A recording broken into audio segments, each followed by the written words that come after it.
ভাইজানেরা, স্বজন হারানোর গল্প শুনতে শুনতে শুনতে শুনতে অতিষ্ঠ হয়ে মানুষ 5ই আগস্ট রাস্তা নামছিল।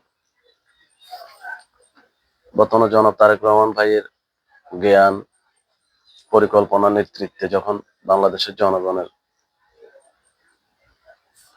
জনগণ যখন আশায় বুক বাঁধতেছিল, ঠিক তখনই ষড়যন্ত্র নেমে পড়লেন আপনারা। কিভাবে বাংলাদেশকে আবারও পিছনে নেওয়া যায়, ওই যে 50 বছর থেকে শুরু করে, সেই যুদ্ধের পর থেকে শুরু করে আজ পর্যন্ত শুধু স্বজন হারানোর বেদনার গল্প, এই ইতিহাস ওই ইতিহাস। কিন্তু বিশ্বাস করেন, ইরানের যুদ্ধের পর থেকে বাংলাদেশ নিয়ে চিন্তা ভাবনা একদম পাল্টে গেছে ভাই। আজকে যদি বাংলাদেশে কোনো ধরনের আক্রমণ হয়,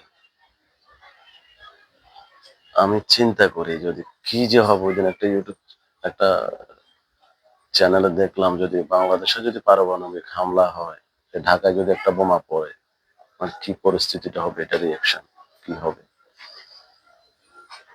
আমি এটা দেখে আমার মাথা ঝিম দিয়ে উঠছে যে আসলে আমরা কই আছি, কি করছি। আমরা শুধু যে স্বজন হারানোর বেদনা হিস্ট্রি নিয়ে যে পড়ে আছি।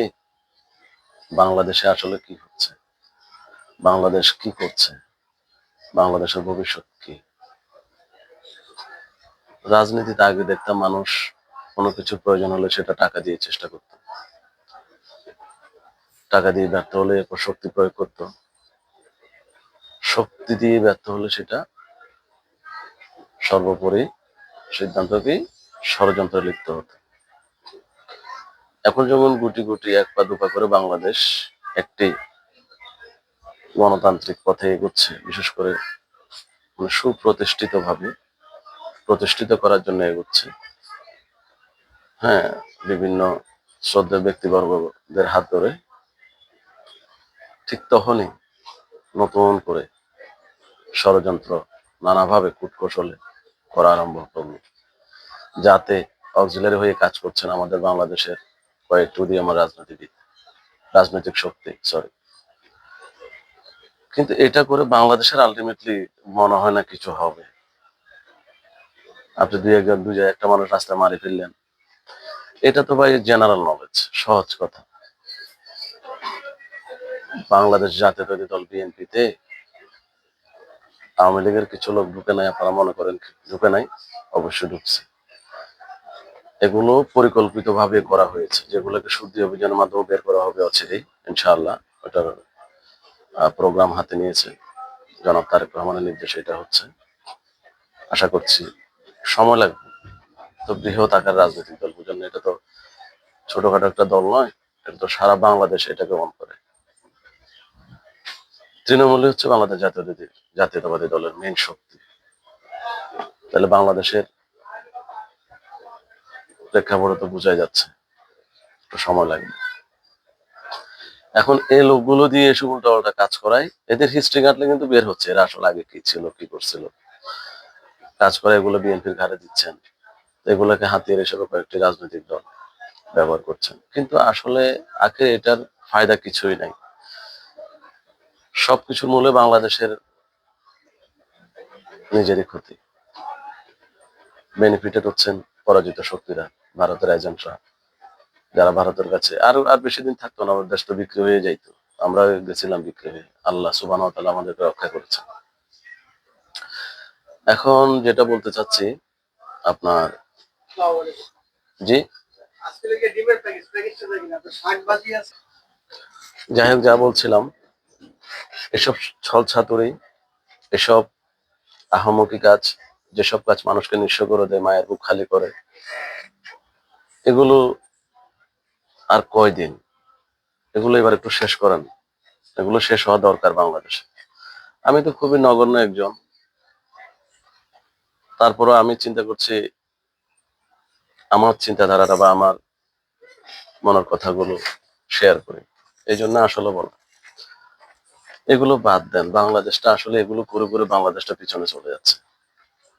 আমরা যদি দলমত নির্বিশেষে সবকিছুর ঊর্ধ্বে দেশকে আসলে বসাতে না পারি, নিজের স্বার্থ নিয়ে যদি এভাবে আমরা উঠে পড়ে লাগি, বাংলাদেশ এমনি তো অনেক পিছিয়ে গেছে, এখন 2025 সন, বাংলাদেশ বাস করতেছে কোথায়?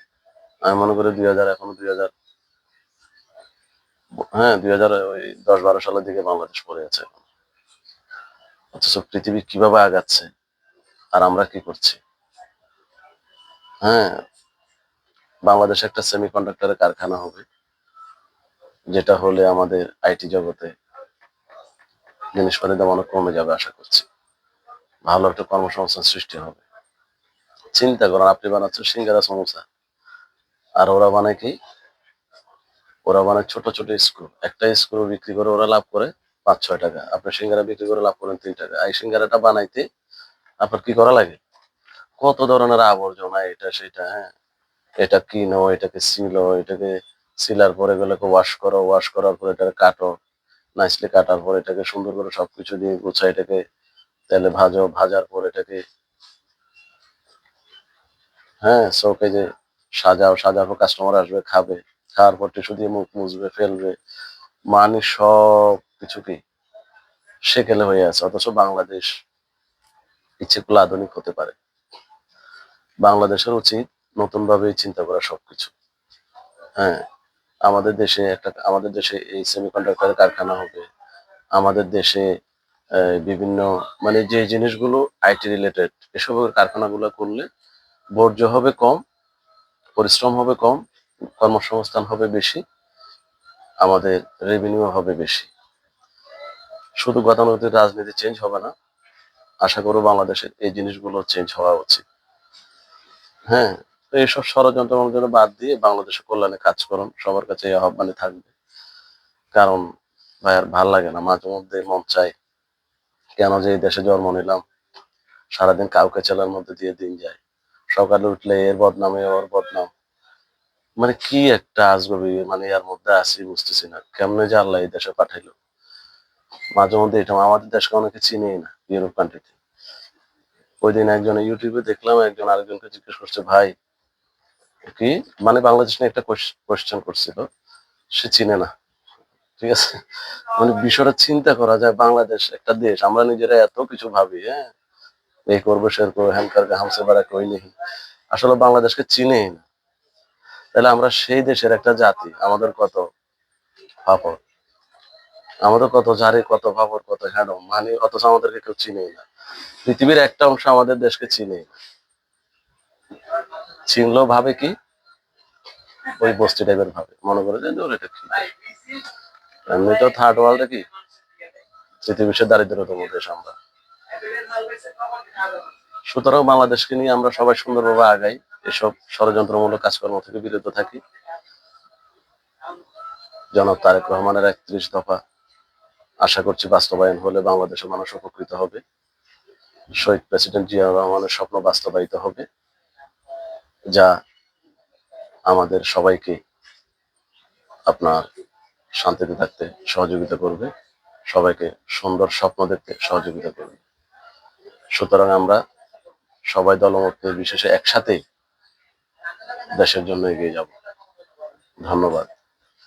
তারেক রহমান ভাই বেশি বিশেষণ পছন্দ করেন না, দেশরত্ন তারেক নায়ক, এই দেশনায়ক এগুলো পছন্দ করেন না, তাই ওইসব বিশেষণে গেলাম না। বাংলাদেশ জিন্দাবাদ। ধন্যবাদ সবাইকে। আসসালামু আলাইকুম।